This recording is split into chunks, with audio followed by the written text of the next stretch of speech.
每尝试吃一种食物就过敏，喂食宝宝的时候是不是让你感到很无力？为什么别人都可以吃零食、喝饮料，你一吃甜食就开始全身抓、全身痒呢？食物过敏真的很难控制，该怎么吃才好呢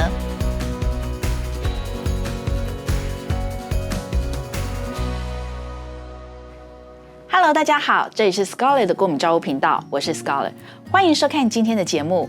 这集呢，我们将聊一聊宝宝副食品的市民法。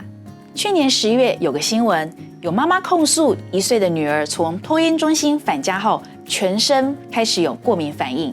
因为这个宝宝呢，对蛋是有严重的过敏反应，那园方呢有可能让孩子误食到蛋制品，所以引起全身性的荨麻疹的问题。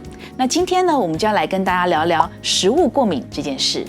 那很多家长从宝宝6个月左右进入副食品的阶段，就会注意到食材的挑选，尤其是孩子本身就是过敏体质的爸妈，一定有遇过吃错食物这件事。那要怎么尝试副食品？测试的时间，吃什么比较安全呢？我们今天可以跟大家分享一下。那你以为从最基本款的米粥、五谷类着手就是安全牌吗？ No。举例来说，我儿子当初在尝试大众认知比较有营养的糙米的时候，就碰到了软钉子。怎么试呢？就是会起疹子。那后来呢，尝试到其他的食材，像红薏仁，就发现这样的起疹反应呢，依旧还在。那本来以为是不是农作物农药的影响，但后来实际上买了有机糙米与有机红薏仁，还是如此。那之后呢，我们去研究食材，就发现糙米与红薏仁因为本身带有麸壳，虽然富含营养价值高，但是孩子的身体是无法接受这样子的食材结构，所以就导致他过敏了。一直到他现在呢，还是不能吃糙米这类的食材。那你以为绿色蔬菜挑选有机没有农药的就一定比较安全吗？其实也不然，因为像绿色花椰菜、深绿色蔬菜，我们家小孩也是过了3岁之后才慢慢的过关。那因为每个人对于食物过敏的程度都不一样，包含常见到的奶、蛋、麸质、海鲜、带毛水果、坚果等等，那更有这些成分做成的加工品、调味料等。所以要怎么避开我们的食物过敏源呢？首先一定是先挑选相对安全的食材。举例来说，我在社团有提供饮食规范表，包含母乳妈妈的饮食与宝宝的副食品做食材的分类，包含这些食品的加工品、调味料等等。那依照里面的建议呢，挑选比较低敏的，从淀粉类、纤维类，再到蛋白质类，每次做小量的尝试。第二，做饮食记录表，我们针对每天尝试过安全的旧的食材呢为基本款，那额外添加的新食材量不要多，也不要做很多的变化。举例来说，我儿子在2岁前能吃的食材呢不超过10种，那我要尝试想知道他能不能吃黑豆这个食材，我的做法呢就是去买有机黑豆，先确保食材的安全性，那再来呢用电锅蒸煮黑豆，从第一次的2颗开始尝试，到5颗、10颗，再到一次最多量30颗作为一餐的摄取量。这样就可以确保我在尝试新食材的时候，可以发现有没有所谓的急性过敏问题。那以及虽然可以摄取，但存在着累积到一定的量产生的慢性过敏问题。所以在有规划性的增加食材的量同时呢，我们也记录身体的变化，那包含皮肤以及粪便等等。那第三，一次只增加1个新食材，连续尝试3天没问题，再加量，同时尝试1周后再休息3天。我们再从上次的分量呢作为基础，提高尝试的分量。举例来说，刚刚提到的有机黑豆或有机红豆，我们前3天呢每天都只吃2颗，第二个3天吃5颗，中间再休息3天。之后呢，再从上次的5颗增加到1天10颗为一个基本的量，维持3天。我们把握这个4个3的副食品尝试法，就可以在刚开始小量测试的时候确认有没有急性过敏的问题。那在中后段时期呢，可以同步观察皮肤的状态，来确定是否为慢性过敏源。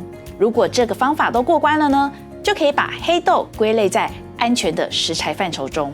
测试的时间也非常的重要哦。我们会挑选天气稳定的中午时段。尝试新食材呢，我们希望可以避开大环境对皮肤的影响。挑选中午是因为宝宝吃完午餐后呢，都会小睡午觉。那他起来如果有一些状况的话呢，基本上到了晚上睡前，皮肤都会有反应，可能是起一些小红疹啊，或者是容易有搔抓的一个情况发生。所以在这个时候呢，我们就可以快速的抓到今天尝试的这个食材是否是它的急性过敏源。那如果可以用小量多日的尝试法都过关的话呢，那就可以把这个食材归类到安全食材的范围内。这个时候我们再来做这个食材基本款的量以及它的摄取的一个变化，会更加有依据哦。市售的米饼要怎么挑选，才可以让宝宝吃得安心，又可以练习咀嚼能力呢？首先，成分一定是关键。另外，对于钠含量也要特别的注意哦。建议妈妈们可以多方品牌做比较，以避免呢宝宝不小心多吃了2个，就超过他一日最高的钠含量的摄取量喽。海鲜过敏的孩子是不是不能吃鱼油呢？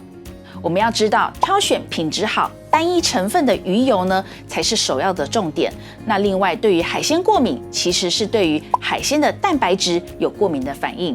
如果是挑选品质好的单一 Omega-3 的鱼油，里面如果没有含有蛋白质，是不会造成宝宝的海鲜过敏的反应哦。为什么洋葱、糙米、牛蒡这些很有营养的食物，我的孩子也会过敏呢？其实每个孩子对于食物的过敏程度以及它的种类都不一样。那还有的人呢是对白米过敏，对母奶过敏。所以呢，千万不要觉得某些食物很营养，就一定要让孩子摄取，还是要依照他们的需求来做调整哦。那在这里呢，我跟大家分享一下，我们家小孩呢，他以前出去外宿的时候呢，是怎么吃的。那因为他小时候食物过敏非常的严重，所以初期呢，基本上我们是不外食。那我就会在家呢，先煮好一包一包的，那用真空袋装好呢，密封，放在家里的冷冻库。那等隔天要出门的之前呢，我再用保丽龙箱加保冰剂，再把这一包一包做好的食物呢，丢到这个保丽龙箱里面。那一到饭店呢，我就要马上把它拿出来，放到饭店的冰箱冷冻库里面。在每一餐要吃的时候，我就会帮他拿一包出来，然后再另外呢，帮他准备一个乐扣的玻璃碗。那再到我们的好朋友 7-Eleven 呢，借用微波炉，7号按2次。就可以瞬间解冻，让小朋友食用了。到后来小孩子越来越大呢，我们就会以原型食物为挑选的重点。那我会先在我们活动的范围的周遭内呢做功课，找到他可以吃的食物店家。比如说我们去台南就会特地去找虱目鱼粥店，那去海边呢我们就会去找海产店。然后料理的方式呢就要避开辛香料、爆香以及大火快炒。那用清蒸、汆烫或是微煮的方式来料理。那如果挑选餐厅呢，我们就会找火锅店，以清水锅为锅底，找原型食物让孩子煮来吃，这样就可以全家安全又放心的吃饭了。那以上呢是对于孩子尝试副食品，或者是对于一些容易食物过敏的人呢怎么吃做一些经验的分享。那因为我们家小孩呢，对于食物以及食品添加物是非常的敏感，所以当时呢，必须要一颗一颗或者是一小口来做尝试。那其实是非常的耗时，而且非常繁琐的。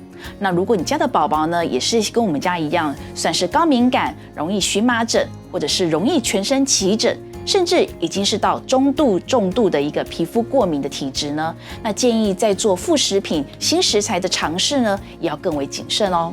千万不要觉得想给宝宝很多营养就操之过急，也不要觉得别人都可以吃，为什么我们家的小孩就不能吃的想法。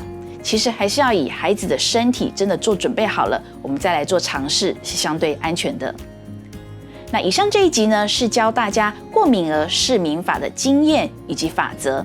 每个孩子的状况都不一样，所以有任何问题呢，都先寻求医生的咨询，再根据自身的特殊性来做尝试与调整哦。